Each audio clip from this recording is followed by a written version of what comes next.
We're live. Hey, what's up, Ward Wrestling Live? Fantastic opportunity tonight. I've got an amazing author, also a Hall of Fame wrestling coach in the state of Ohio, and I'll tell you more about that. He is the author of an amazing book called The Elite Wrestler, and we have him on here today. And if you don't know him, his name is Keith Manos. He's from the state of Ohio. He is the Ohio High School. He was given the so a little bit about Keith Manos. He was the Ohio High School English Teacher of the Year. He's been named the Who's Who of American High School Teachers. He was on the National Honor Roll of Outstanding American Teachers. To date, he's published 11 books and authored nearly 100 articles that you can find, anywhere from, from Scholastic Coach to Wesleyan Advocate, School Library, and more. Just, type in Keith Manos Wrestling. You'll see all this about stuff there. He's currently a professor at Lakeland Community College. For us Floridians, it's not the Lakeland in Florida, it's the Lakeland in Ohio. Yeah, there is one down here too. But for us wrestling fans, he's a former wrestling coach and athletic director at Richmond Heights, Ohio High School. In 2009, he was inducted into the Ohio Wrestling Coaches Hall of Fame.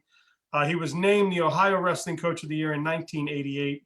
He was the head coach of the USA All-Star Wrestling Team in '89, head coach of the Ohio All-Star Wrestling Team in 1991, Coach of the Year in '89, Award of Merit in 2002, and the Ohio State Award in 2013.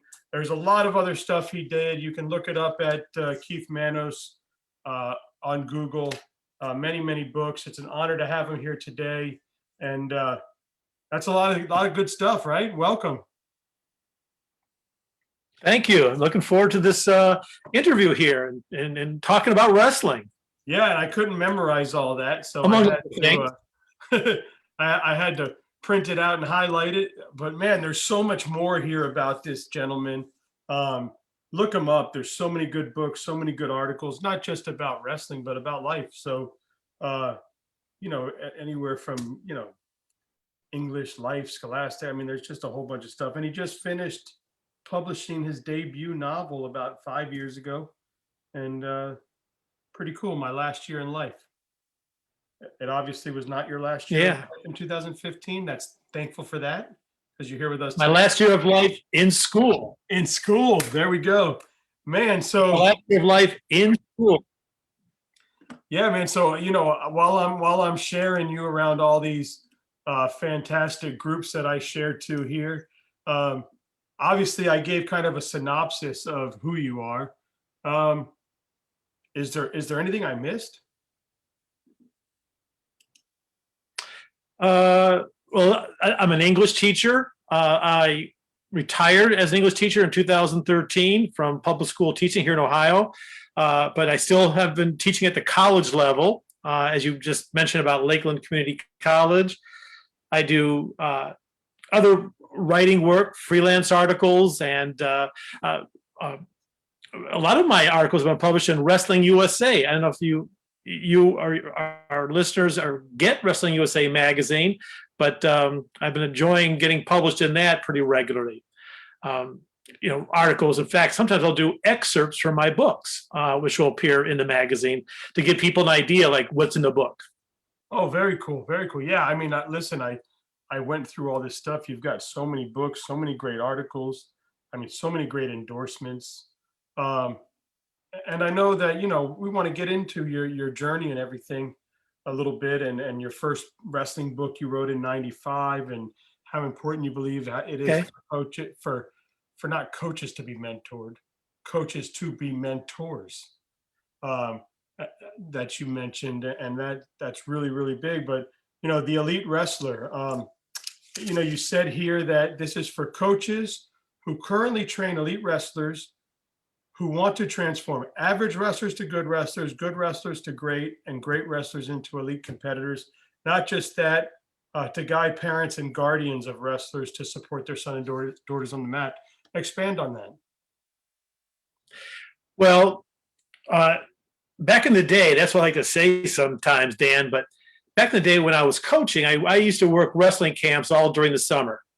And whenever I would go to a camp and I would start my teaching session, because there would be other coaches there who would be also clinicians, but when it'd be my turn, and all the boys, and back in those days, it was boys, so not we didn't have the co-ed as it's popular now, but they'd all be semicircle around me.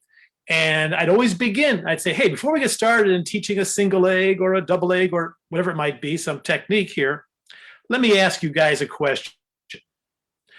What do you think it takes to be a great wrestler? What do you think it takes to be a championship wrestler?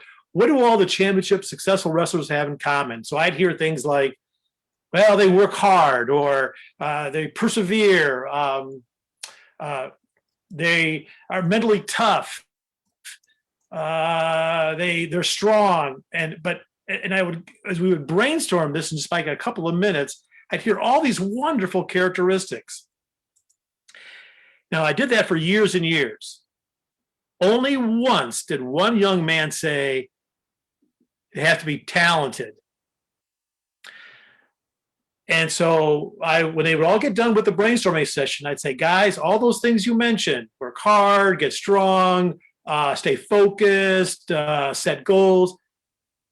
Anybody can do that. You don't have to be a special human being to adopt those characteristics.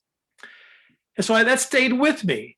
And then as years passed and I got more and more books published, I said, I want to come up with something different now. And I thought back to those days of those camps and hearing the feedback I got about what makes up a great wrestler.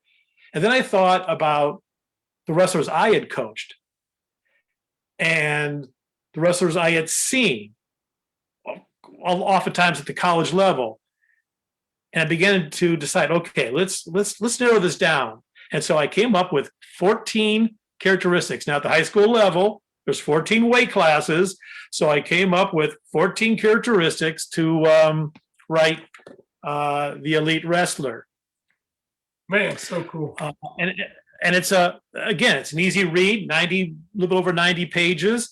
And there's like a story in every chapter that profiles that characteristic. It's also research-based. In other words, it's not just hypotheticals. It's, they did research on this. Here's how focused wrestlers competed versus unfocused wrestlers, as an example. But there's the background for that book. Yeah, and I mean, talk a little bit too. I mean, I always, you hear the attack on parents sometimes, right? Sometimes we're too close to the mat. Sometimes we're helicopter parents. Sometimes we think we know what we're doing and we don't know what we're doing. We're yelling the wrong things. Sometimes we're smart parents and we do know wrestling and we had a wrestling background. But for the most part, so many of us really don't know how to be a parent or guardian of a wrestler, not only a wrestler, but an athlete. And it says here that you really talk about how to support your child, son or daughter, in this book. What are some of the main things that, obviously we don't want you to read the book to us because we want people to buy the book, but, what are some of the main maybe bullet points that you would say, this is what I would do, this is what I recommend? Well, again, parents have to, of course, familiarize themselves, with the sport. Imagine as they get involved, and I would trust the coach is also trying to educate parents.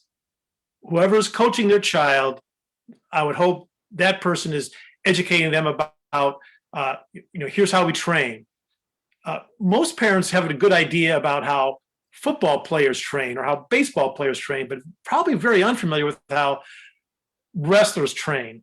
And that's in this book as well. There are chapters devoted to that, the training aspects of it. You see, you can train yourself to be mentally tough, just like you can train yourself to get stronger by lifting weights.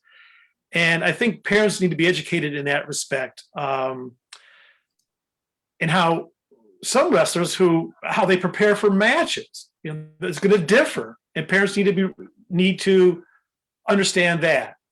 So a parent might see, for instance, very successful on the mat and observe that wrestler and say, okay, I guess if my kid does what that wrestler does, then my kid will be as good as that wrestler.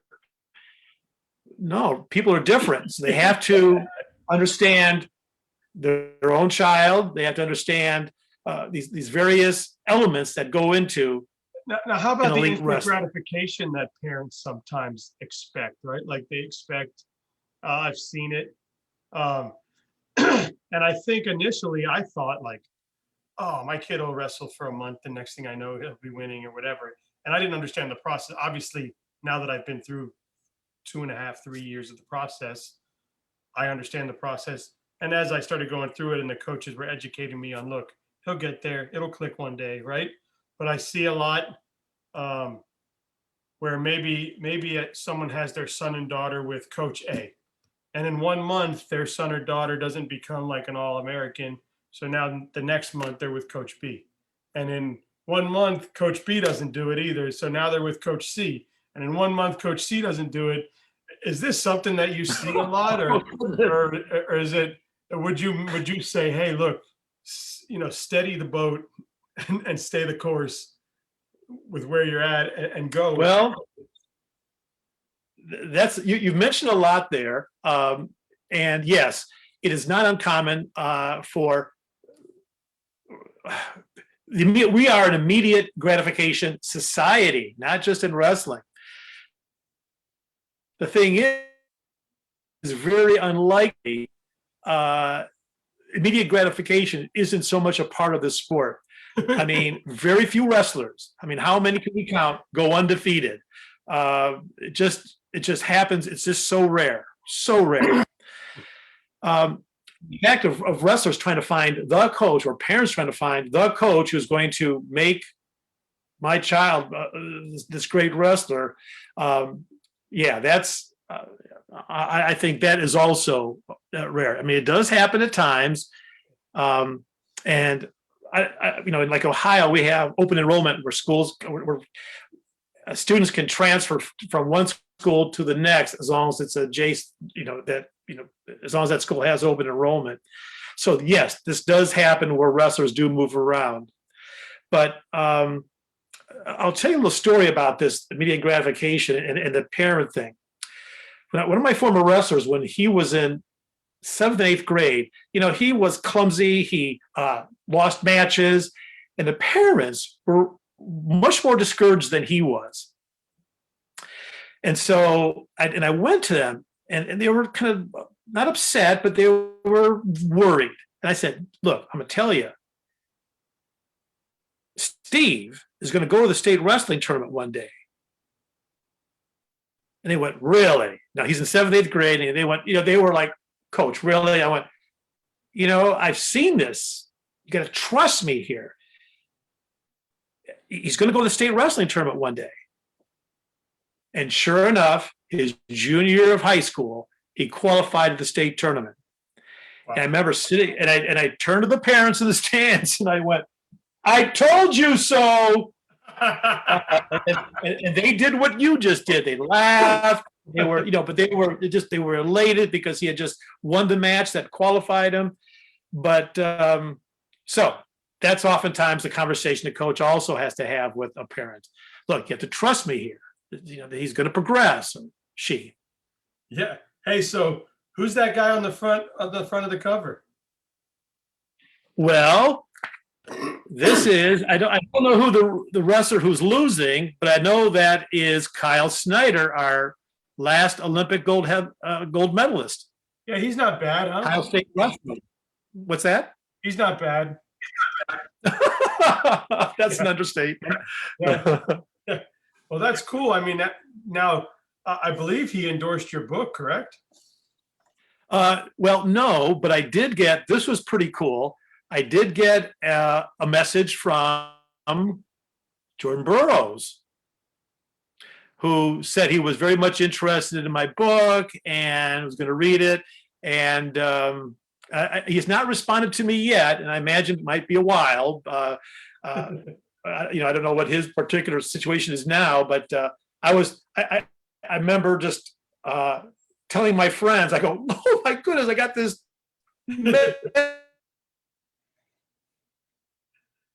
Oh, are you there? It was like the time that John Smith called me on the phone. Did you get that? I got that. You're back. Okay, John Smith. Yes. All right. And he wanted, and this is my first book.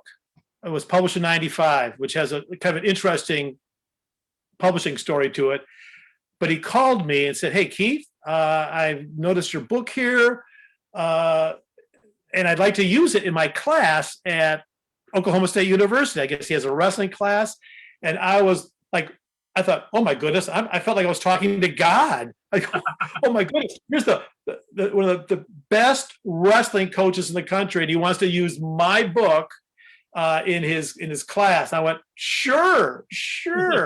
Of So course. we made the arrangement, and that was just cool. Now, had I thought of it, but I didn't. Had I thought of it, I should have recorded it on my phone. But you know, it was just happening so fast, and I was just so excited.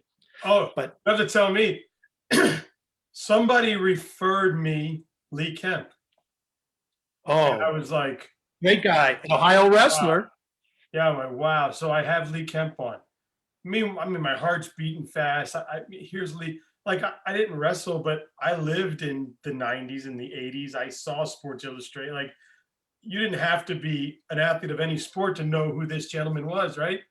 So when I got him on, he was unbelievably fantastic, and he was so well spoken, just fun to deal with. So I hang up the phone, and my Facebook telephone ring. You know how you can call someone through Facebook on the messenger, and it rings. I'm looking, and it says Barry Davis. And at the time, Wisconsin coach. Yeah, he's like one of the top 5 wrestling minds, whatever. Like, he's historic. He's a legend. I have no idea who he is at the time, right? So my phone rings, and it's him. And I must have, at the time, I was messaging out anything that said wrestling to try and get people on, right? And I pick up the phone. He's like, hey, it's Barry Davis. I'm like, Barry. That sounds like Barry Davis.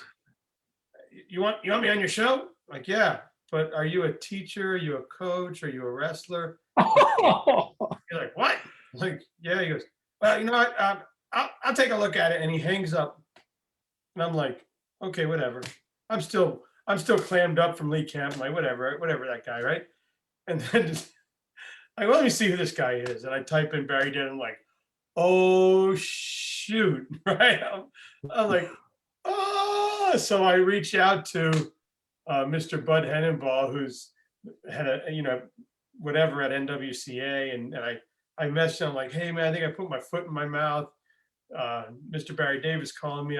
He's a freaking legend. I feel like a big idiot. And anyway, he put us back together, and I messaged him like, man, I'm so completely sorry. My apologies. No worry, it's cool. Let's do it. So we did the show. And then I reached out to him and I said, hey, do you have anybody that you would recommend I should have on my show? He sends me a number, and then in big capital letters, he goes, do your research first. I was like, touche, coach. But yeah. Awesome guy. It was such an honor to have him on. But I really didn't know. I had no idea, right? Meanwhile, when I tell the story to people, they're like, you had like, that guy's legendary, right? Like, I'm like, whoops. And but it turned out wonderful. He was super awesome. He loved what I was doing, and it was super cool. So yeah, similar story, right? And it's crazy, and I've just been honored to do that. I mean, he didn't use my book in his classroom, but I got to meet him. But it's so, man. But your book here, I mean, first of all, you've had Scott Davis, Dan Fickle, Scott Francis, Frank Romano. I mean, all these guys have spoke highly of you and your book. But what got you into deciding to do books? I mean, your first book, Wrestling Coach's Survival Guide, was back in 1995. Man, I've been thinking about doing a book myself because I've done all these great shows, and I'm like, I should put a manual together or something together where people can go back and read all these interviews and see them and listen to them. And then I start and I'm like, Sure. what the heck? I don't know how to do that. Like, I mean, talk about your journey, man. That first book, was it like was it like hitting the rough seas? Well, here's how it started. Now, I'm an English teacher, and I've always been trying to get published. Started off with getting some stories and some poems and some articles published, but no, wanted to get a book published. So during my experience as a coach, I would hear fellow coaches just lament about how tough it was. This is now the 90s, early 90s, how tough it was to coach, and how unresponsive their athletes were, dealing with parents, whatever. And I thought, I don't have these problems that they're describing. I have some, but not to this extreme. And I thought, I want to help these coaches. And so I put together a book about, coaching. I can't remember the title of it, but it was something about like coaching, become a better coach or whatever. And I put together a book proposal and I sent it out to various publishers, and I got rejected and rejected and rejected. And then I get my next rejection came from Simon & Schuster, one of the big 5 publishers. And it was from the editor named, and I'll never forget his name, Win Huppick. Win Huppick. And so it sends me a letter no email back in those days, sends me a letter, and he says, Keith, sorry. Then the first paragraph was, thanks, but no thanks. The second paragraph of his letter was, here are our other books of coaching that maybe you might be interested in purchasing. I thought, oh, he just wants me to buy books. And I almost stopped. But then the third paragraph was, I noticed that you're a wrestling coach. Can you write a wrestling coaching book for us? And I went, oh yeah, I can do that. Had I stayed, I always tell people when I do writing conferences, if you get that rejection letter, don't stop reading it for the first couple of sentences, read it all the way to the end. So I resubmitted my book proposal. I took the book I had, changed athlete to wrestler. I had to put in pictures. I had to, reformat some things, but submitted it. They accepted it, and it got published, and it eventually sold out. I was so pleased. And I started to get calls and letters from coaches across the country about it, and saying it was very, very helpful. So it was just so encouraging, great start for me. In fact, I like to say that just the year before me, Howard Stern got his first book published, and Hillary Clinton, it was not fiction, and Hillary Clinton also got her book published same year I did, by the same publisher, but they got bigger advances than I did. They got bigger advances. Yeah, you think? Yeah, Hillary Clinton, it takes the village. So, but I could tell people that the same year or nearly such, I was with Howard Stern and Hillary Clinton. Man, that's so cool. Let's see. Man, people are Susan Scanlon, who has a book herself out. She's like, man, another great Ohio coach. Antonio Thomas Sr. Man, what a great coach Antonio is. And he's got, let me open this up because he's got some comments on here.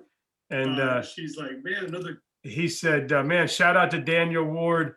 Man, this is a big time interview. Thank you. And then he's tagging everybody, all these coaches out there to watch. So that's awesome. And then, Susan has been on with her book. She's awesome. Yeah, I talked to Susan. And in fact, wrestling, the Elite Wrestler came out last year. And then just a month ago, this is my newest book. Oh, there we go. 101 Proven Ways to Motivate Athletes. And then that guy you have on the front, he's a terrible coach. Well, isn't this interesting? So it's so interesting you say that. I know you're kind of teasing, but I have no control from the publisher about well, in this book about what they put on the cover. But I did contact him. I said, I wish you had put a wrestling coach on the cover along with these other coaches, but it is what it is. Hey, listen. It is what it is. But Write the check, and this right? so yeah. Yeah. So that's by the one most That's recent. awesome. That's so cool. And I know that something that you really talk about a lot is how you call them mentor coaches, right? I mean, explain what you mean by that. Dan, this is so coincidental. Just before you and I started this podcast, my high school coach called me. Well, actually, he texted me, and then I said, hey, give me a call. And he did. And we just talked for about like 20 minutes. And it was just awesome. Joe Scaletta is his name. And no, I didn't wrestle in college. So he was he was the guy who taught me really about coaching. He was a class act. And that's what I remember about my high school days, working hard in the wrestling room, and he was just a class act about how he ran a program. So he was kind of a mentor coach for me. Later on, fast forward, I'm out of college. I'm going to start coaching now. I started my coaching career, and I had to model. I began to observe other coaches and began to talk to other coaches, guys who were experienced, who've been around. And those first couple of years were challenging years for me as a coach. I just wasn't, of course, I didn't have the experience or the skills yet. But I started to look at what other coaches, I even dressed like one coach. I thought, God, he is such a good coach. I started to see how he even dressed, like with sweaters or whatever. I go, I'm gonna do what he does.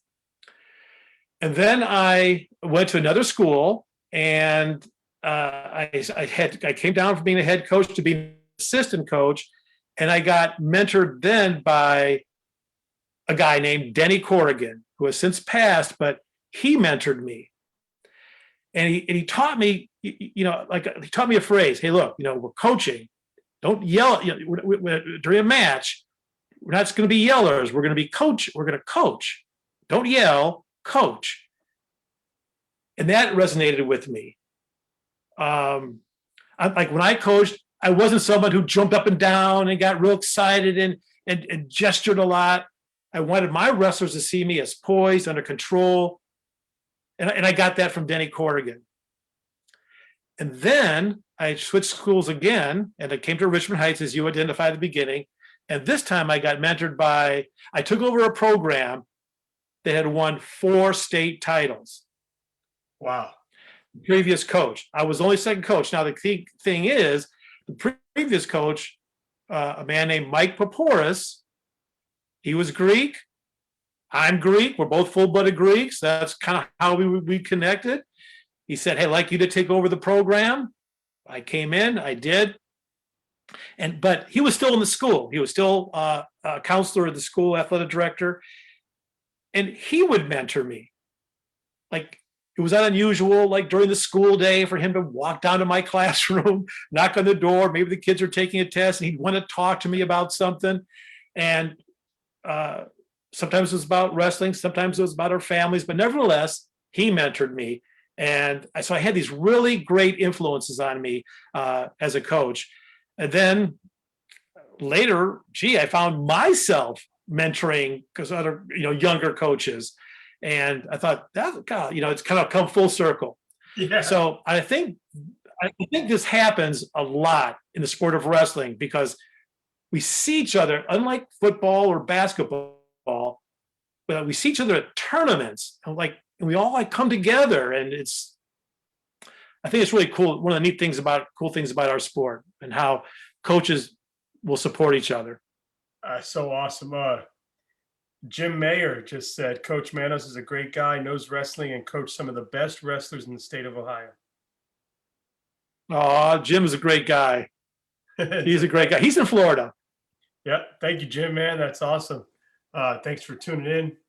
It's cool, man. This has been It's been awesome, man. Great to meet you and hang out with you and get to talk with you a little bit. Um, Oh, Dan, I enjoyed it too. yeah, I've had a great time. And, how do we, we're all out here listening to these amazing two books you just published, the newest ones. How do we get them? Well, there's two ways. Of course, you can always go on Amazon, type in, scroll down the drop down for books and type in my name, and my books will come up. Or go to coacheschoice.com. Coacheschoice.com. And I'm the only wrestling writer they have on coacheschoice.com. In fact, when I started getting published by them, and again, I'm all through traditional publishing. I've never done any yet self-publishing. But what was kind of neat, the publisher, Dr. Jim Peterson, he said, "Keith, I'm impressed with what I'm impressed with you." And I said, "Gee, why is that, Dr. Peterson?" And he says, "Well, because you're a coach and you can write." And so I thought that was kind of I'm gonna put a tag right here. Let's put get your copy today, and then I'll put a link right here. Whoops, I hit enter instead of Command V. Again, coacheschoice.com or on Amazon, but it probably would be, I imagine you get the book just as fast either way. Yeah, I just posted a link, everybody, onto the feed to the Elite Wrestler on Amazon.com. Obviously, if you go to the Elite Wrestler, you'll see Keith Manos. You'll see there'll be other recommendations. You'll be able to find other books. This is the one that we were discussing right now. So there's a link for Amazon. Get your copy today. Really, really, really cool to have you on and meet you. First Thanks. of all, I know we talked about the two books you have coming on, and then we spoke about, the Coach's Survival Guide. What other books out there? I know you have several books, but is there any others that you would say, hey, listen, these are a couple good ones I recommend? Well, I wish I could, because my other books were for like English teachers. And I think they're out of print right now. So that's a shame. But my most current books, again, are like at coacheschoice.com. They can be found there. And but my novel you can still get my novel off of Amazon. It's about an English teacher in his last year as a teacher, last year of life in school. And I just found out, I know 2020 was a low barometer for a year for a lot of us. Yeah. But I just also found out after this book came out that I'm going to have another novel get published. And this is a book called, I don't think it'll be out until maybe the fall. It's a book called Missing. It's about a young man, a teenager who goes to Greece to find his missing father. And I'm also finishing up the editing of a book called it's a novel, another novel, young adult novel called W is for Wrestling. And it's about a young man who has never wrestled before, but ends up on the wrestling team that needs him to help them win a championship. And he has, he's just learning the sport. But that has not been taken up by a publisher yet, but I'm hoping it will be soon. Nice. Oh, man, awesome. I mean, God bless you. Thanks. Everything you're doing. Obviously, you're very, very loved there in the state of Ohio and elsewhere, because all the Ohioans have branched out, right, and done that. And man, it's just been an absolute pleasure to meet you and talk about your book and get to know who you are. And hey, you're welcome on my show anytime. Okay. Hey, when W is for Wrestling comes out, or any other books from Coach's Choice, I'll be in contact, Dan. I appreciate it. Yes, sir, man. And you have a wonderful night. I will. Thanks. All right, you take care. I will. See ya.